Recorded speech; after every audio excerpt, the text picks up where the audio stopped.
Bienvenue dans cette exploration profonde de la psychologie noire, ce monde caché des manipulations subtiles qui empoisonnent souvent nos relations les plus intimes. Imaginez une soirée ordinaire où un partenaire, avec un sourire en coin, transforme une simple conversation en un champ de mines émotionnelles, semant le doute sur votre valeur pour mieux asseoir son contrôle. C'est là que réside la psychologie noire. Ces tactiques insidieuses comme la gaslighting, la triangulation ou la séduction manipulatrice, utilisées pour dominer, exploiter et éroder l'estime de soi. Dans les relations toxiques, ces ombres se glissent partout, des amitiés feintes aux romances destructrices, laissant des cicatrices invisibles qui sapent notre bien-être. Mais voici la bonne nouvelle, vous n'êtes pas condamné à être une victime. En puisant dans la sagesse stoïcienne, cette philosophie ancestrale qui prône la résilience intérieure, nous pouvons non seulement comprendre ces pièges, mais les déjouer avec élégance et force. Ce script vous guide à travers 9 habitudes stoïciennes essentielles, chacune ancrée dans des principes intemporels, pour transformer votre vulnérabilité en armure impénétrable. Nous plongerons dans des histoires réelles, des images vivides qui résonnent avec vos expériences et des conseils pratiques pour appliquer ces leçons au quotidien. Le stoïcisme, forgé par des penseurs comme Marc Aurèle et Épictète, nous enseigne que le vrai pouvoir réside non dans le contrôle des autres, mais dans la maîtrise de soi. Dans un monde où les relations toxiques prolifèrent, des statistiques montrent que près de 80% des adultes ont vécu au moins une forme de manipulation émotionnelle dans leur vie. Adopter ces habitudes devient un acte de rébellion personnelle. Prenez Sarah, une professionnelle accomplie qui se retrouvait constamment minée par un collègue narcissique au travail, utilisant des compliments empoisonnés pour la isoler de son équipe. Au fil des mois, elle doutait de ses compétences jusqu'à ce qu'elle découvre le stoïcisme et commence à cultiver une confiance intérieure qui la rendit imperméable à ses attaques.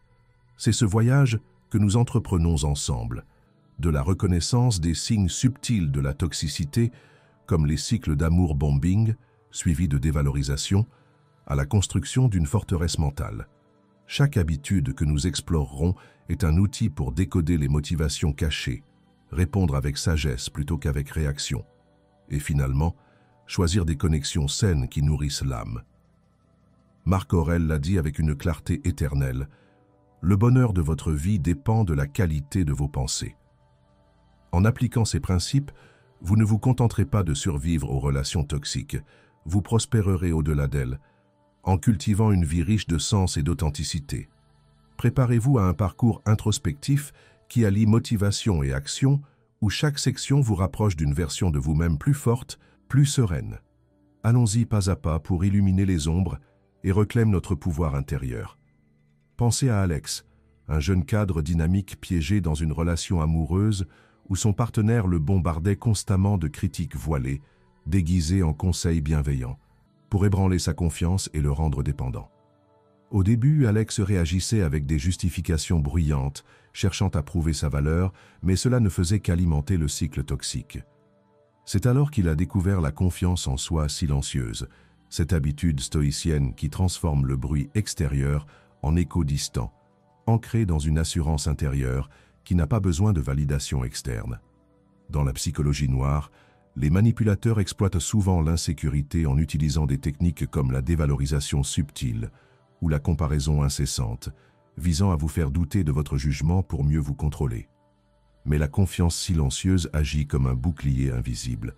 Elle repose sur la reconnaissance que votre valeur est intrinsèque, indépendante des opinions fluctuantes des autres. Épictète, l'esclave devenu philosophe, l'exprimait ainsi « Ce n'est pas ce qui arrive qui trouble les hommes, mais leurs opinions sur ces choses. » En cultivant cette habitude, vous apprenez à évaluer les critiques non comme des attaques personnelles, mais comme des reflets des insécurités de l'autre. Commencez par une pratique quotidienne simple. Chaque matin, tenez un journal où vous listez 3 accomplissements personnels, non pour les partager, mais pour les ancrer en vous. Dans une relation toxique, cela vous permet de détecter quand un partenaire utilise la gaslighting, en niant vos perceptions pour vous faire douter de votre réalité, et de répondre avec une affirmation intérieure calme plutôt qu'une défense agitée. Imaginez-vous face à une accusation infondée. Au lieu de riposter, vous respirez profondément reconnaissez vos forces silencieusement et choisissez de rediriger la conversation vers des faits objectifs. Cette approche désarme le manipulateur, car elle prive leur tactique de l'énergie émotionnelle qu'elle cherche à drainer. Au fil du temps, cette confiance se manifeste dans vos interactions, vous devenez moins réactif aux provocations, plus sélectif dans vos relations, attirant naturellement des personnes qui respectent votre intégrité. Prenez l'exemple d'une amie qui, harcelée par un ex-manipulateur via des messages culpabilisants, a appliqué cette habitude en bloquant les canaux toxiques sans justification, affirmant silencieusement son droit à la paix. Les conseils pratiques abondent. Identifiez les déclencheurs de doute en observant vos réactions physiques, un nœud à l'estomac par exemple, et contrebalancez-les avec des affirmations basées sur des preuves passées de votre résilience. Intégrez des méditations stoïciennes, comme visualiser votre moi intérieur comme une forteresse imprenable, où les flèches de la manipulation rebondissent, sans laisser de traces. Cette habitude ne rend pas seulement les relations toxiques moins impactantes, elle élève votre présence globale, vous rendant magnétique par votre assurance tranquille. Sénèque ajoutait « La confiance en soi est le premier secret du succès ». En l'appliquant, vous déjouez les pièges de la psychologie noire en refusant de jouer le rôle de la victime, optant plutôt pour celui du sage observateur qui choisit ses batailles avec discernement. Au bout du compte, cette confiance silencieuse transforme les épreuves en opportunités de croissance, vous permettant de naviguer les eaux troubles des relations avec une sérénité inébranlable. Considérez l'histoire de Mia, une artiste talentueuse enlisée dans une amitié toxique où son ami alternait entre louanges excessives et silence punitif, créant un roller coaster émotionnel qui la laissait épuisée et confuse. Chaque pic d'euphorie était suivi d'un creux de doute, une tactique classique de la psychologie noire connue sous le nom d'intermittent renforcement, conçue pour accrocher la victime comme une drogue. Mia a trouvé la libération en adoptant la tranquillité et la maîtrise émotionnelle, cette habitude stoïcienne qui enseigne à naviguer les tempêtes intérieures sans se laisser submerger. Au cœur de cette pratique se trouve l'idée que les émotions ne sont pas des maîtres, mais des messagers à observer avec détachement. Dans les relations toxiques, les manipulateurs prospèrent en provoquant des réactions impulsives, colère, jalousie, peur, pour vous déstabiliser et vous rendre malléable. Mais la maîtrise émotionnelle inverse cela. Elle vous permet de reconnaître ces émotions sans les laisser dicter vos actions, créant un espace de tranquillité où les décisions naissent de la raison. Marc Aurèle, empereur et stoïcien, notait dans ses méditations « Choisis de ne pas être blessé, et tu ne te sentiras pas blessé ». Appliquez cela en pratiquant la pause respiratoire. Face à une provocation, comptez jusqu'à 10 en inspirant profondément, laissant l'émotion passer comme un nuage dans le ciel. Pour Mia, cela signifiait identifier les patterns de son ami, les compliments suivis de retrait, et répondre avec une neutralité calme, privant le cycle de son carburant. Les conseils pratiques incluent la tenue d'un journal émotionnel, notez quotidiennement les déclencheurs et vos réponses initiales, puis reformulez-les avec une perspective stoïcienne en vous demandant « Qu'est-ce que cela révèle sur moi et comment puis-je grandir ?» Dans une relation amoureuse toxique, où un partenaire utilise la culpabilisation pour contrôler, cette habitude vous aide à discerner la manipulation en restant ancré dans votre centre émotionnel, répondant avec empathie contrôlée plutôt qu'avec réactivité. Visualisez votre tranquillité comme un lac serein. Les pierres jetées par les toxiques créent des ondulations temporaires, mais le fond reste imperturbable. Intégrez des exercices comme la méditation de pleine conscience, focalisée sur l'observation des sensations corporelles, sans jugement, pour renforcer cette maîtrise. Au fil des interactions, vous devenez un phare de stabilité, attirant des relations authentiques tout en repoussant les vampires émotionnels. Épictète renforçait cela. Les hommes sont troublés non par les choses, mais par les vues qu'ils en prennent. En déjouant les relations toxiques via cette habitude, vous transformez les chaos en leçons, cultivant une paix intérieure qui rayonne et inspire. Mia, après des mois de pratique, a mis fin à l'amitié sans drame, choisissant des connexions qui honorent sa tranquillité. Cette approche ne supprime pas les émotions, mais les canalise en force, vous rendant résistant aux manipulations qui cherchent à exploiter vos vulnérabilités. Réfléchissez à l'expérience de Tom, un entrepreneur coincé dans un partenariat d'affaires avec un associé qui promettait monts et merveilles, tout en sabotant subtilement les efforts communs, utilisant des mensonges blancs pour semer la discorde et asseoir sa domination. Tom se sentait trahi, mais en embrassant l'intégrité stoïcienne, il a retrouvé son pouvoir, cette habitude qui aligne actions et valeurs pour créer une fondation inébranlable contre les duplicités de la psychologie noire. L'intégrité n'est pas une posture rigide, mais une cohérence intérieure qui rend les manipulations visibles et inefficaces. Dans les relations toxiques, les toxiques excellent à éroder votre sens moral via des compromis progressifs. Ce n'est qu'un petit mensonge pour vous impliquer dans leur toile. Pourtant, en maintenant l'intégrité, vous devenez un miroir qui reflète leur manigance sans vous y engluer. Sénèque l'articulait parfaitement. Celui qui est intègre n'a rien à craindre des calomnies. Commencez par définir vos valeurs centrales, honnêteté, respect, loyauté, et évaluez quotidiennement si vos actions les honorent. Pour Tom, cela impliquait de documenter les accords et de confronter les incohérences calmement, sans accusation, forçant l'associé à révéler ses vraies intentions. Les conseils incluent la pratique de la transparence proactive. Dans une relation personnelle, si un partenaire tente la triangulation en impliquant des tiers pour vous isoler, répondez en clarifiant les faits directement, maintenant votre intégrité comme ancre. Visualisez l'intégrité comme une chaîne d'acier. Chaque lien est une décision alignée, rendant la structure entière résiliente aux torsions manipulatrices. Intégrez des réflexions stoïciennes du soir en revoyant la journée pour célébrer les moments d'intégrité et corriger les écarts. Au sein d'une amitié toxique, où la trahison se cache derrière des sourires, cette habitude vous permet de poser des limites fermes, comme refuser de participer à des ragots, désarmant ainsi le toxique qui compte sur votre complicité. Marc Aurèle ajoutait « Fais ce qui est juste, dis ce qui est vrai, et vis selon la nature ». En appliquant cela, vous déjouez les pièges en restant fidèle à vous-même, transformant les tentatives de corruption en opportunités de renforcement moral. Tom a finalement dissous le partenariat avec dignité, attirant par la suite des collaborateurs alignés sur ses valeurs.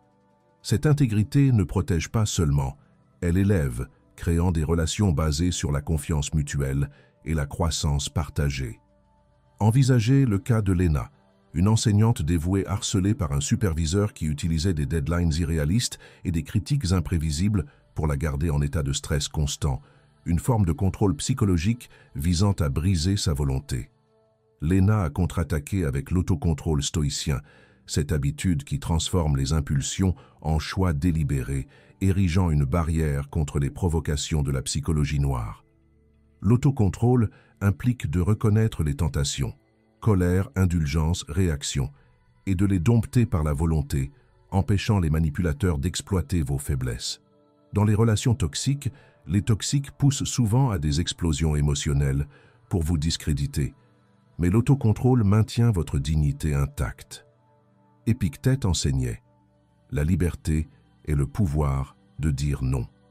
Pratiquez-le en identifiant vos triggers et en préparant des réponses alternatives.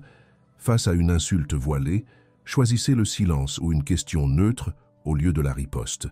Pour Lena, cela signifiait prioriser ses tâches avec méthode, refusant les urgences fabriquées sans panique, forçant le superviseur à ajuster son comportement. Les conseils pratiques abondent. Adoptez la règle des 24 heures pour les décisions impulsives permettant à la raison de prévaloir. Dans une romance toxique, où un partenaire provoque la jalousie pour tester les limites, l'autocontrôle vous aide à répondre avec détachement, en exprimant vos besoins calmement sans drame. Visualisez l'autocontrôle comme un muscle. Chaque exercice le renforce, rendant les manipulations moins grippantes. Intégrez des routines comme l'abstinence temporaire de distraction, réseaux sociaux par exemple, pour aiguiser cette discipline. Sénèque notait « Celui qui se maîtrise, maîtrise les autres ». En déjouant les relations toxiques, vous transformez les tentatives de contrôle en leçons de force intérieure, comme Lena qui a négocié un meilleur équilibre professionnel, inspirant ses collègues.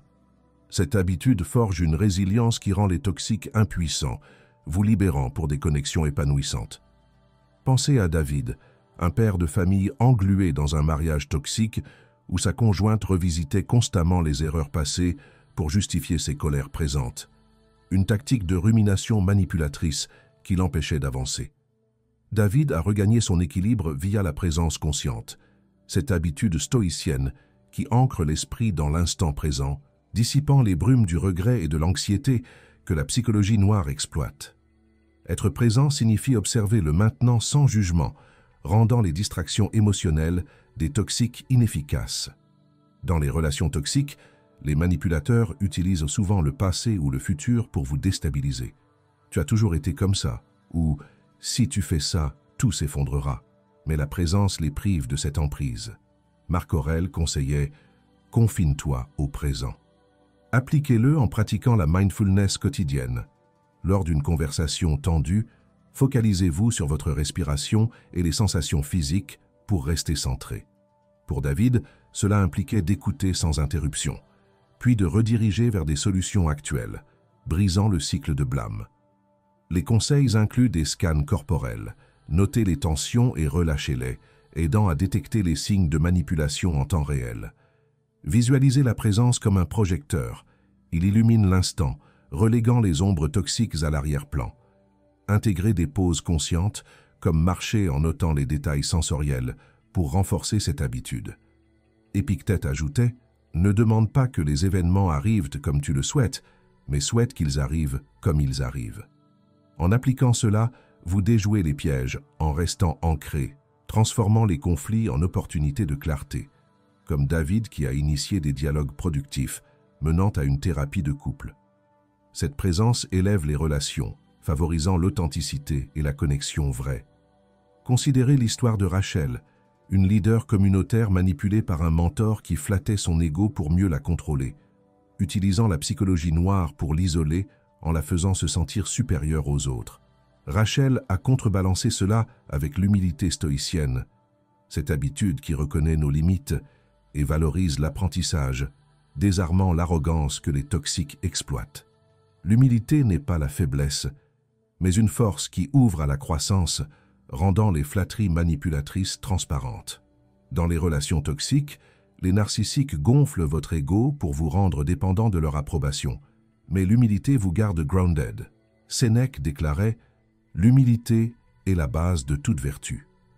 Pratiquez-la en cherchant activement des feedbacks honnêtes et en admettant les erreurs sans défense.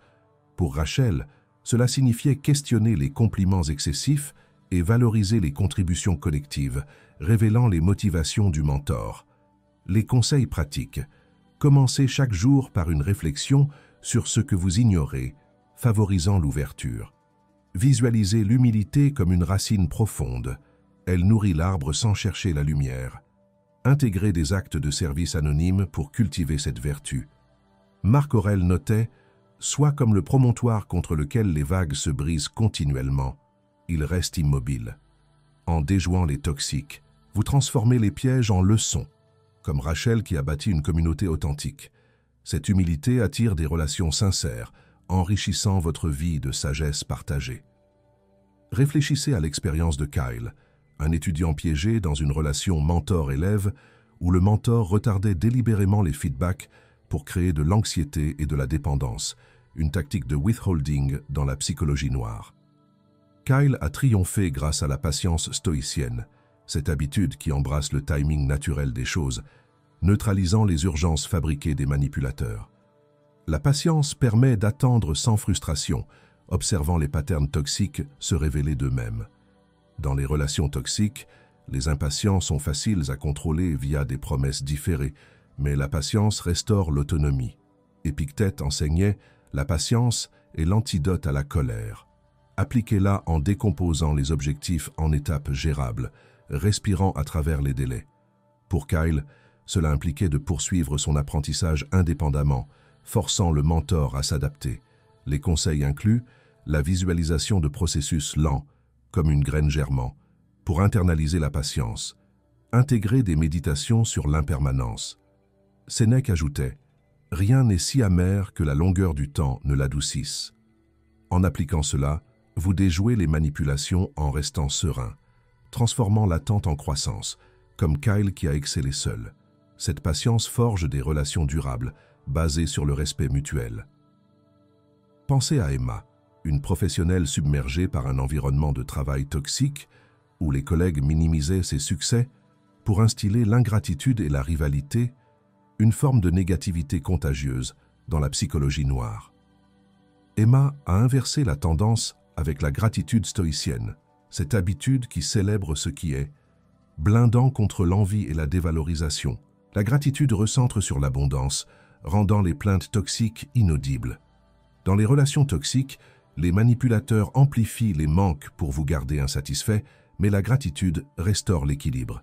Marc Aurèle écrivait « Quand tu te lèves le matin, pense à quel précieux privilège c'est d'être vivant. » Pratiquez-la via un journal quotidien de 3 gratitudes spécifiques. Pour Emma, cela signifiait apprécier ses compétences innées, neutralisant les critiques. Les conseils. Intégrer des rappels visuels, comme des notes de remerciement. Visualisez la gratitude comme un filtre solaire. Elle illumine le positif, atténuant les ombres. Épictète renforçait « Celui qui n'est pas content de peu ne sera content de rien ». En déjouant les toxiques, vous transformez la négativité en force, comme Emma qui a inspiré un changement culturel au travail.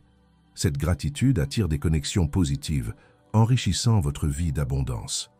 Considérez l'histoire de Jordan, un négociateur d'affaires manipulé par un client qui utilisait un langage corporel dominant, regards intenses, postures envahissantes, pour imposer des termes injustes, une tactique non-verbale de la psychologie noire. Jordan a riposté avec l'expression non-verbale stoïcienne, cette habitude qui aligne le corps avec la sérénité intérieure, projetant une assurance qui désarme les intimidations subtiles.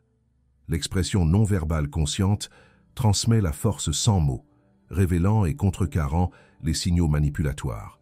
Dans les relations toxiques, les toxiques exploitent le corps pour dominer, sourire faux, contacts indésirables, mais une posture stoïcienne maintient l'équilibre.